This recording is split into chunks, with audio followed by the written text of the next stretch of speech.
Doctor Freddy, sí, efectivamente, la bancada del Partido Social Cristiano ha jugado un papel preponderante, sus palabras, frente a la posición que tenían ciertos grupos de poder en el país para poder destituir al presidente de la República. El abogado Nebot y efectivamente quienes participan en el poder legislativo le dieron un espaldarazo al gobierno al no prestarse para utilizar una conducta jurídica constante en el artículo 130, numeral punto 2, que es la destitución del señor presidente por grave conmoción en el país. Esto le permite al Ecuador todavía seguir respirando democracia y ojalá le permitirá en el futuro todavía tener una posibilidad de que los seres humanos que estamos viviendo en el país, que tenemos grandes desigualdades en cuanto al pensamiento, a la inequidad social existente frente al gobierno y las clases menos desposeídas, efectivamente puedan sentarse en una mesa de diálogo y llegar a consensos. Me parece que eso es lo mejor que le podría suceder al país, porque la democracia se la construye todos los días y en esa construcción social debemos aportar todos. Todos los días, y todo el mundo debe aportar para construir, no para destruir, porque triste lo que hemos vivido y solo esperamos que esto se resuelva ya en este fin de semana. Debiera resolverse ya. Pero efectivamente el Partido Social Cristiano, me parece que tiene, o sea, ha sido una goleada a favor del gobierno, o por ahí hubo algún autogol, como el tema de sacar a doña Guadalupe Llori, me parece que ahí aportaron los socialcristianos, y eso era parte de la ruta que venían trazando para destituir al presidente. Había ya desde hace mucho tiempo atrás consignas que iban dirigidas hacia aquello, ¿no? Pero adicionalmente, siendo esta una posibilidad constitucional, la destitución del presidente, así como también la muerte cruzada de parte del Ejecutivo, no se vio los cambios que el Ecuador necesita, ¿no? El hecho de que tengamos un ministro de Finanzas que esté entregado al Fondo Monetario Internacional, que no se conduela de la grave crisis social, económica, de la clase más desposeída, hace definir que es una persona que tiene números, pero que no siente.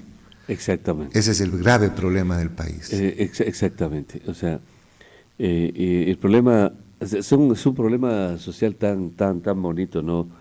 Pues a veces nuestra modesta formación es evidentemente humanista, ¿no? Social. Es que, mire usted, hay que hacer un análisis que es muy pequeño. Usted viene saliendo de una pandemia. Todo el mundo tuvimos problemas económicos. Todo el mundo. Y cuando usted necesita que su padre, el papá, reactive la economía, ¿qué es lo que hacen? La contraen. Salen decretos que quieren sacar a las personas del sector público. La inversión social es nula y se dedican a guardar dinero para las famosas recetas del Fondo Monetario para establecer que tenemos un superávit económico y que somos un país que está saliendo de la crisis. En eso el antecesor era muy inteligente, ¿no? Muy inteligente. Había dinero que fluía con obras públicas y entonces la gente tenía que comer. Aquí hay un grave descontento social. El tema económico es un tema real y ese tema real no está supeditado a un decreto ejecutivo. Usted no da de comer con decretos ejecutivos. Usted da de comer cuando ofrece ofertas de trabajo, cuando le da seguridad jurídica al inversor para que pueda tener la posibilidad de que venga y realice determinada obra. ¿Qué tenemos en Loja? ¿Qué es lo nuevo que tenemos? Absolutamente nada, absolutamente nada. Cuando viene el ministro dice vamos a dejar $6 millones para rehabilitar, $6 millones para rehabilitar las vías que están terminadas. Son medidas parches, ¿no? Que no le han permitido efectivamente tener una posibilidad de crecimiento en la ciudad y en la provincia. Entonces hay que entender que ese mismo descontento pasa en los sectores más vulnerables, a los que el Estado les ha dado la espalda y no les ha permitido, como siempre conversábamos contigo, ¿no? El tema de la educación. ¿Dónde están las escuelas cercanas a este tipo de personas? No están ¿Dónde están los centros de salud? ¿Dónde está la oportunidad que le pueda dar al campesino, al indígena, para que pueda desarrollar potencialidades intelectuales y tener una mejor calidad de vida? Eso no hay. Claro, eso pero no existe. Dos observaciones con todo respeto, ¿no? Pero entiendo que son puntuales. La primera, pero todo vuelve o todo nace en la educación, ¿no? Pues la gente le tiene bronca al que tiene. Toda la vida ha sido así también. Sí. Así hay como un resentimiento que todavía no se lo puede superar. Entonces, si medio crece, hay que ponerle la zancadilla. Entonces, parece que es como que alegra que todo el mundo seamos extremadamente pobres. Lo segundo, no se olvide que la persona que usted hablaba, que era muy inteligente, acabó con todas las escuelas. Usted habla de que hay que ponerle escuelas cercanas al ciudadano, y ellos acabaron con las escuelas unidocentes. Sí. Hay que tener en cuenta esos datos, esos referentes históricos que son muy importantes. Y la tercera y última, que probablemente a la misma dirigencia indígena le convenga tener la gente así a ese nivel para poderla manipular. A ver, recordemos entonces tiempo atrás, ¿no es cierto? Cuando cuando teníamos gobiernos de facto y estaba la educación secundaria y universitaria entregada a un partido político, al Movimiento Popular Democrático, ¿verdad? Que así era. Entonces, se analizaba en las aulas universitarias por qué le entregan la educación formal de secundaria y de universitaria a este movimiento. Para tener las universidades y tener los colegios que tenían. ¿Para qué? Usted sabe perfectamente que cuando una persona adquiere conocimientos ya no es una persona que puede ser conducida al despeñadero. Eso es todo. Eso está bonito, pero ahí deberíamos quedarnos, aunque sea unos 30 segundos. Sí. Eso está bonito, entonces el tema es educación. Es exactamente lo que está sucediendo. Educación y educación, mientras a ellos les ha convenido siempre, a este movimiento político o partido político le convenía mantener en el paro, exigencia de dinero y dinero y dinero. Es como haber cambiado la historia, ¿no es cierto? En vez del partido que estábamos haciendo alusión, ahora son los movimientos indígenas que están en la misma línea. Y es muy probable que todo esto que está sucediendo, habrá mucha gente que no le interese que la gente se eduque para poder seguir dominando. ¿Y cómo dominan, no es cierto? Rico malo, pobre bueno. Eso. Cuando el pobre bueno va a las clases, se educa, mejora su circunstancia económica, se convierte en rico malo. Lo que hay que generar es riqueza para que la gente tenga mayores oportunidades. Pero eso es educación. Y la educación formal en el país es una lástima decirlo, ¿no? No está funcionando. Y no está llegando a donde debiera llegar. Las políticas estatales no miran al ciudadano como una fuente de riqueza, sino como un número electoral. Excelente. Hay que revisar la parrilla curricular de educación que está terminando clases. A ver, alguna vez revisemos qué están aprendiendo los niños, los alumnos, los jóvenes en los colegios, en las universidades incluso, que ahí se supone que es un pensamiento más universal, ¿no? Pluralista. ¿no? Claro, exactamente. Pero veamos qué está ocurriendo ahí, porque si no, profesionales con un entrañable amigo mío, creo que pobres indígenas, los indígenas son pobres. No. Y eso no es cierto. Entonces, bajo esa lógica, todos los mestizos y blancos somos ricos. Somos ricos los mestizos, los blancos son más ricos, o sea, se cree que es así, y que todos los indígenas son pobres. El problema es que el indígena vive en el campo y el mestizo en la ciudad. Es una diferencia, pero el mestizo en la ciudad tiene peores circunstancias, porque por último el indígena que pasa en el campo tiene alimentos. Aquí es complicado el tema de la alimentación. Sí, pero suena bien para el discurso populista, ese discurso de compasión, ¿no? Entonces los pobres indígenas, entonces le hacen creer a la gente, todo el mundo, que solo con ser indígena ya es pobre. En consecuencia, solo con ser blanco o ser mestizo ya es rico. Y no es así, pues, o sea, pero ¿de dónde nace eso? Justamente de esta mala formación de la educación que tenemos, que no aprendemos a discutir, a tener criterio propio, doctor. El discernimiento el libre albedrío Es fundamental. es fundamental. Es fundamental. Yo no creo que los indígenas sean pobres, ¿no? O sea, que todos, sobre todo menospreciar a la clase indígena tampoco, ¿no? Uno no puede venir acá a un micrófono y tratar de resolver sus propios problemas. Aquí el Ecuador es multiétnico, multirracial. Aquí nosotros debemos entender que vivimos en una sociedad que no solamente está conformada por una clase social, sino por diferentes clases sociales. Porque el mismo concepto debiéramos trasladarlo entonces al Montubio. Así pues. Al paisano de Catacocha, ¿no es cierto? Al cholo de la costa. Claro. Entonces, bajo esa circunstancia, lo que nosotros debemos entender es que justamente el raciocinio debe imperar la fuerza. La fuerza debe quedar a un lado y la inteligencia debe sobreponerse. Los dirigentes indígenas deben entender que ya el Ecuador no aguanta este tipo de circunstancias porque todo el mundo perdemos y que ellos debieran buscar conquistas y no irse con las manos vacías, porque lo que va a suceder es aquello. Si es que el paro continúa, va a tener que el gobierno usar la fuerza que no debiera y adicionalmente los indígenas no hubiesen ganado absolutamente nada.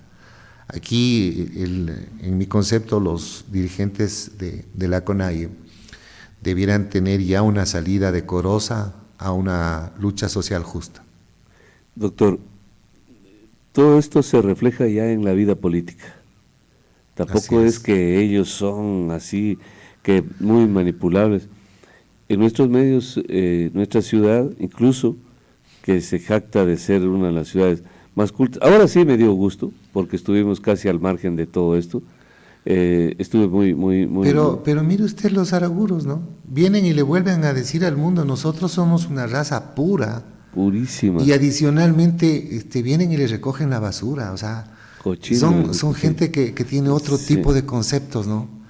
Que le demuestran a la misma CONAIE que ese sería más decoroso que ir a botar piedras y destruir la capital de la ciudad. Y ayer le compré a una mujer indígena joven 2 libras de choclo, además que no había. No, pues le compré y que le ponga el precio que quiera. No, qué bonito verla en eso, o sea, ver por lo menos que está trabajando, que tenía cantidad, y tampoco es que vendía una librita ahí nomás, ¿no? Vendía bien, y en plena calle, apúrense, le digo antes que me vea la alcaldesa, me digo, véndame rapidísimo, y le pagué muy rápido el choclo, porque además no se consigue, pues, el choclo, y estaba vendiendo y estaba muy lindo. Entonces, le quería decir, doctor, que eso se refleja en nuestros barrios de la ciudad, un poco a veces el populismo, al que yo me he preocupado de eso. Ese hay que combatirlo, doctor. Hay que combatirlo de frente. Nosotros debemos tener, eso es lo que yo le estoy tratando de decir a la comunidad, Loja debe empoderarse de una nueva clase política que pueda decir la verdad, que los argumentos y los hechos superen a la posibilidad de llegar a ocupar un curul. Ya ese tema debemos dejarlo en el ostracismo, más atrás del lado oscuro de la luna. No hay cómo seguir así. ¿Cómo se puede superar, remontar eso, doctor? Ayúdame, porque esta es una lucha modesta. En principio nosotros debemos elegir bien, ¿no es cierto? Ya. Cuando usted presenta a un concejal, una persona concejala, debe tener criterio propio y una no formación política, porque ahí debiéramos decir que todo el mundo que tiene carrera política debe llegar allá. No, que tenga criterio. Bueno, a veces la formación política se la entiende también como por haber ocupado cargos públicos. O más bien, más bien alguien que entiende, así como la educación ambiental, ¿no? Como la educación ambiental, que la gente sabe que la basura hay que ponerla en su lugar, que no hay que contaminar el río, que no hay que contaminar.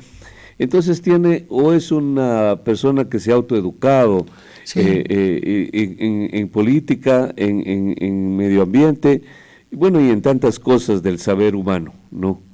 A eso a veces pienso que se repite el tema, mire, siempre dicen, ¿no?, la formación de la casa, ¿no? Y en Loja nosotros tenemos muy arraigado ese tema. Mi papá fue así, mi mamá fue así, yo quiero ser ejemplo. Pero bonito, ya, ¿no? El ejemplo de la casa. Pero más allá de aquello, la administración pública debe estar conducida con planes y proyectos que le puedan definir a una ciudad, es decir, hacia dónde quiere ir la ciudad, no hacia dónde quiere regresar la ciudad. Y ese tipo de conceptos la hacen simplemente las personas que tienen proyecciones. Y no necesariamente el hecho de haber pasado por la universidad le da a usted la categoría para poder tener una definición de lo que hay que hacer. Aquí hay mucha gente, y eso es lo importante, Loja, es que ahí habemos muchas personas que podemos tener potencialidades para poder desarrollar tesis que justifiquen el paso momentáneo por una administración pública. Momentáneo, porque hay que adicionalmente saber que cuando usted llega a un puesto, ese día empieza a terminar su puesto. Y Sí, hay que dejar el espacio pues. para una tercera persona. Así hay que prepararse para la retirada. Sí. Para la Y me retirada. parece que eso es lo correcto. Pero aquí hay gente que se empeña en quedarse. Aquí usted sabe muy bien, 3 personas manejando la provincia. El Sí. ingeniero Dávila, el señor alcalde Castillo, el señor alcalde Bailón. 3 personas, sin oportunidad a los jóvenes. Y cuando llega un asambleísta joven y le dice, hey, yo también estoy aquí, formo parte del poder político. Sí, pero yo te puse. Yo participé, yo gané. Pero eso no lo queremos entender. Eso no se lo quiere entender. Quiere como si fueran muchachos de mando, yo dispongo, yo hago. No. A la Sí, gente yo primero manejo, se claro. le debe inculcar el respeto. Cuando una persona llega a la administración pública por votación popular, esa persona ya merece un respeto frente a una decisión de haberlo nombrado o asignado un escaño en un papel para presentarlo al Consejo Nacional Electoral. Usted lo dice bien. El maestro solía decir una cosa muy interesante, ¿no? Y yo lo asimilo como el populismo, que se parece al ébano. Él decía que bajo su sombra nada crece. Y así son los populistas, no permiten nunca que nunca jamás brote un nuevo líder, un amigo, una persona que los vaya a relevar, que los vaya a reemplazar. No. Primero yo, segundo yo y tercero yo. Y es Así es el cierto, populismo. y mire usted, pongamos el ejemplo, ¿cuál es el segundo a bordo del ingeniero Dávila? ¿Cuál es el segundo a bordo del señor doctor Castillo? ¿Cuál debiera haber sido el segundo a bordo del ingeniero Bailón? Ninguno de los 3 preparó a nadie. Cero, Polito, cero. Ya, y ese cambio político es el que nosotros debemos enfrentar. Propiciar. Y adicionalmente buscar que seamos reemplazables por una tercera persona, hasta políticamente. Si usted tiene una conducta política y quiere mantener esa ideología o ese pensamiento, debiera preparar gente para que le ocupe su cargo. Porque nosotros somos momentáneos y además somos gente de transeúntes en una vereda cualquiera, ¿no? Tarde o temprano nos puede llegar la parca y nos lleva. Esa percepción política también debemos comenzar a mejorar. Le pongo otro ejemplo, ¿no? Otro. A ver, Izquierda Democrática, ¿no es cierto? La veo a la licenciada Villavicencio decir, yo soy la presidenta. Muchas voces dicen, no es la presidenta, no hubo la veeduría y por lo tanto no tiene el cargo. Y entonces tienen estatutos y los estatutos debieran haber alguien apelado y esa apelación llegar a un tribunal en la capital y ratificarla o revocarla. Sin embargo, la realidad es otra. No hay nada. Ahí están los hechos. Y entonces uno se pregunta, bueno, ¿y qué va a pasar? ¿Y por qué entonces se produce aquello? Es que yo quiero perpetuarme otra vez en el poder. Regreso entonces ya no a los 3. Debe usted recordar que también lo manejaba la familia García, el poder político en Loja, cuando estaba de presidente el doctor Rodrigo Borja. Entonces hay que dar espacios. Así dicen. Hay yo que dar no espacios. vivía por acá, pero así cuenta. Y es la verdad.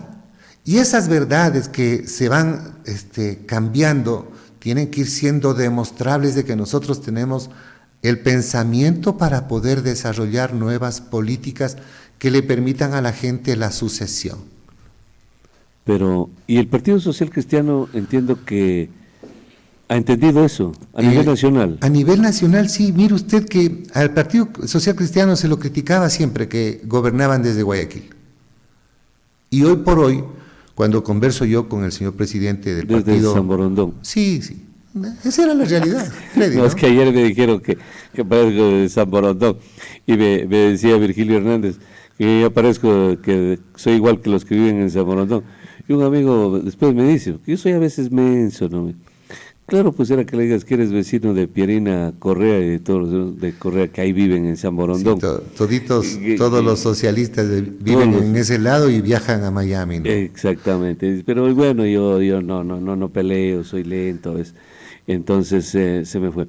Entonces el Partido Social Cristiano se prepara para su renovación también de liderazgos. Y una renovación con una percepción que yo creo que en esta vez va a cambiar la estructura del país, porque yo veo que el abogado Nebot tiene ya la predisposición para llegar a la presidencia de la República. Y entonces, ¿estás hablando de él o de Cintia? No, yo creo que... ¿La prepara a ella? No. Para que sea una... Me parece a mí que es él el que va a terciar en las próximas elecciones. Y eso le va a dar un nuevo dinamismo al partido. De esos partidos que yo siempre estoy pensando que no debieran morirse, ¿no? Los típicos partidos de izquierda, el Partido Socialista no debiera extinguirse porque se necesita esa comunión entre la izquierda, el centro y la derecha para que haya justamente... Son las antípodas de la política. Perfectas. ¿Cómo no extrañar la posibilidad de la democracia popular, de la misma izquierda democrática, que se fortalezcan como partidos para que nosotros podamos discutir tesis frente a una mesa y no botar piedras en la misma mesa, sino discutir hacia dónde queremos el desarrollo de una ciudad, de una comunidad? Empujemos el barco, somos lo mismo. Vos estás viviendo en la otra orilla, yo vivo en la otra orilla, tenemos 2 ríos, eso es todo. Y esa posibilidad es la que en democracia debiera construirse, y adicionalmente ver la posibilidad del entendimiento, ¿no? Yo estoy convencido que para que Loja surja se necesita sentarse a la mesa con todos los actores políticos. ¿Cómo descuidar a Joana Ortiz si es asambleísta por Loja y le dieron el voto? No hay cómo dejarla. Hay que sentarse en la mesa y decir, nosotros necesitamos desarrollar el poder energético que tiene nuestra ciudad y provincia, porque ese es el futuro y ese es el desarrollo económico de los habitantes del sur del país. Apoyen esta infraestructura. Eso es lo correcto. Y bajo esa misma lógica debe estar el prefecto, debe estar todas las autoridades. Freddy, a nosotros lo que nos falta es aquello. Hay que aprender de los hermanos de la SUAY, cómo se sientan a trabajar por su ciudad y provincia. Y no está mal que tengan divergencias, está bien que tengan divergencias, pero lo que sí no debe haber divergencias es en el pensamiento del desarrollo, y en el pensamiento del desarrollo ya no político, sino de las clases sociales, de todas, que viven en nuestra urbe. Ese me parece a mí que es el nuevo concepto de la política, y hay que comenzar, puede resultar hasta utópico, ¿no? Pero las utopías son válidas, los pensamientos, los sueños hay que cumplirlos. Ahora, en Loja, ¿cómo va? Por ejemplo, ¿usted ha encajado bien ahí en el Partido Social Cristiano? ¿Se siente cómodo? He sido aceptado no solamente por el señor presidente, sino por la militancia. Hemos tenido varios acercamientos, porque yo estoy tratando de unir a los militantes del Partido Social Cristiano en una sola línea. Y, por ejemplo, ¿no? Dicen, es que él era de Manuel Vivanco. Le digo, ¿cómo era de Manuel Vivanco? Manuel Vivanco, el doctor Manuel Vivanco, fue presidente en su tiempo. Y obviamente que había gente adepta al presidente. Cuando llega otro presidente, hay gente adepta al nuevo presidente. Es la típica de los partidos políticos, sí, es cierto. ¿no es cierto? Pero ya ese es provisionalismo. Internamente ya se separan. Ya. Y eso está mal, Freddy, porque se hablan de ideologías, se hablan de comunión de ideas. Y frente a la ideología, a la comunión de ideas, usted tiene líderes que también son momentáneos. Así. Y bajo esa misma premisa y lógica, entonces lo que hay que hacer es empujar, hay que atraer nuevamente a los distintos mujeres y hombres que formaban filas en el Partido Social Cristiano, porque la idea es el crecimiento de nuestra ciudad y provincia. Claro. Y así debiéramos manejarnos. Y no solamente en el Partido Social Cristiano, sino en las diferentes tiendas. Los pensamientos y los rencores, yo siempre digo, hay que dejar la mochila afuera, ¿no? Ya los pesares que queden para otro día. Nosotros tenemos que ser propositivos. Y el abogado de formación hace eso, además. Porque adicionalmente nosotros hemos aprendido en la cotidianidad que discutimos con un colega, que discutimos tesis, pero salimos dándonos la mano. Hay gente que todavía no entiende. Sí. Usualmente cuando uno es abogado joven, lo que quiere es discrepar, salir y ganar. Pero a la final uno se da cuenta que usted tiene una tesis por delante y tiene un árbitro que va a dirimir su contienda. Y el hecho de formarse en esta circunstancia le permite a usted tener una posibilidad de un pensamiento más amplio y de ser respetuoso frente a la posición de otras personas. ¿Cuán importante es conocer un poco del derecho, de la construcción de las leyes, del respeto a la Constitución? Lo que pasó en Loja, de nombrar a un jefe político Que no existe. y ese jefe y esa persona también había sido cesada hace poco por otro ministro. Eso le da la suerte a usted que el departamento jurídico de la presidencia falla, pero falla inescrupulosamente. Mire, usted tiene un decreto borrador de un decreto, cambian el decreto, y a este momento en la página oficial no está la terminación del mandato del señor gobernador saliente. Ya lo eliminaron. Claro, por esa falla. Sí, sí. Entiendo yo que la señorita que estaba de segundo a bordo en la gobernación renunció y que no ha sido nombrado su sucesor. Para mí el que va a tener que asumir el cargo... Sí hay una sucesora. El que va a tener o sea, que asumir el cargo. hay otra mujer. Bien, que ha sido... Ella es la que debiera asumir... Pero que también es encargada de la jefatura política. Perfecto, también pero está encargada como el jefa Estatuto política. de Régimen Jurídico de la Función Ejecutiva establecía los mandos en el tema de la gobernación y en los ministerios. Claro. Y después del gobernador estaba la persona que usted hace alusión. Y si no, está el señor Intendente General de Policía que le pueden encargar la gobernación. Pero más allá de aquello, imagínese este tipo de bochornos, ¿no? Creados por la misma Presidencia de la República. La Secretaría Jurídica. En eso el que sabemos tenía a Alexis Mera, y Alexis Mera era un capo de capos, ¿no? O sea, él es el que le envió es el que manejó todo el poder jurídico en el país. Sí, pero ahí llegaron los alzamanos, ¿no? Porque él enviaba el decreto, enviaba las leyes y teníamos el alzamanos. Sí, pero era social cristiano. Sí, fue secretario también del presidente León Febres Cordero. Esa es una realidad. Y lo que está encima de la mesa, Freddy, no se esconde debajo de la mesa. Sí, pero ¿cómo sería de tan bueno que ahora está en la sombrita? A ver, el poder también es efímero, ¿no es cierto? Comenzamos nosotros argumentando aquello. Yo le decía que él manejó los hilos del poder jurídico en el país, la creación de muchas leyes, los decretos que utilizó el presidente Correa, pero no es menos cierto también que el poder tarde o temprano le pasa la factura, y le pasó la factura a Alexis Mera en una forma correcta, digo yo, porque si usted ha hecho las cosas mal, usted va a tener que pagar tarde o temprano, aquí o arriba. El karma, sí. el karma también. Sí. No se olvide, ahí usted y yo sabemos, cuando ordenó que nos vieran la sentencia en Quito. Exactamente, y él lo hizo, ¿no? Y él lo hizo, sí. Lo dice incluso un periódico, El Telégrafo, que era del gobierno. Lo publicaron. Que Alexis Mera ordenó que cambien la sentencia, que estaba ya redactada para la inocencia, no, pero él dijo... Y mire usted, Freddy, ¿no? ¿Por petición de quién? Claro, por petición. Porque tenía un origen también. Político, todo. Un origen político en esta ciudad. Perverso. Sí, absolutamente. Y esas cosas son las que nosotros debiéramos cambiar. Para nadie es oculto que en nuestra ciudad le faltan nuevas ordenanzas. Pero mire usted, aquí dice, ¿cuántas ordenanzas presentaste vos? Yo he presentado 50 proyectos. Entonces eres extraordinario, sí. concejal. Tan absurdo como aquello, ¿no? Aquí lo que hay que propender es a tener en consenso una ordenanza que le permita una buena movilidad. Mire usted lo que sucedió el otro día en la gobernación también, ¿no? Se reúnen los transportistas que utilizan el paro, están en una posición de hecho, no de derecho, cometiendo un delito. La paralización del servicio público es un delito. Es un delito. Es un delito. Delito que está en el COI, pero que la Fiscalía no lo ve. ¿Por qué no lo ve, Freddy? verá, le comento cómo funciona en mi país, ¿no? Ya. Cuando hay grandes masas, se tapan los ojos, como la dama de la justicia. Yo no quiero ver eso, no me quiero meter, son muchos. Después voy a tener problemas.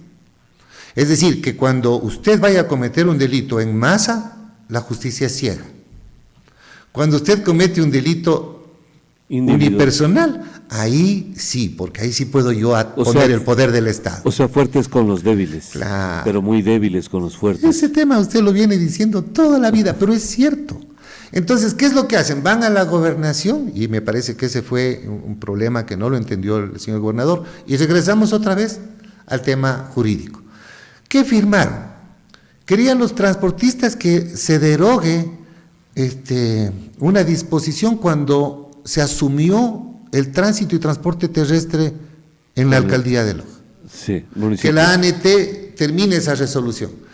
Y yo les digo, ¿qué no revisaron el texto constitucional? Son competencias exclusivas. ¿Qué no revisaron lo que expone el 56 del Código Orgánico del COTAD? Competencias exclusivas. Si usted tiene una competencia exclusiva, ¿cómo la ANT le va a quitar una competencia que dice la Constitución? Y sin embargo eso se firma. ¿Qué desconocimiento, qué capacidad de no entender que usted vive en un país que debe ser respetuoso de la Constitución y las leyes? ¿Cuál era la intención? Era la intención muy sencilla, que el Consejo, que la ANT les dé subiendo el pasaje, porque aquí en Loja no discuten la subida del pasaje. Y se daban toda una vuelta. Ya. Y se daban toda una vuelta. Doctor, no muy interesante, le quiero leer un par de mensajes claro nada más sí. Para retirarnos. Dice este amigo nuestro, Leonidas Tello, no sé si le dé el voto a César Guerrero, pero lo que sí estoy seguro es que es el único que tiene una visión de desarrollo clara. Dice Leonidas. Sí, Leonidas está muy contento por algunas cosas, este hombre. Dice otro mensaje, aprenden a olvidarse de los valores. Yo, a pagar un privado creyendo tener mejor educación, les enseñan a que Dios no existe, porque si no acepto la homosexualidad, soy homofóbica, dañan nuestros hijos, los valores nunca son de moda. Buen día. Dice, es un tema de educación, están hablando. Por acá otro dice, qué bueno que un hombre de origen humilde y condición anterior pobre quiera ser alcalde, dice este amigo.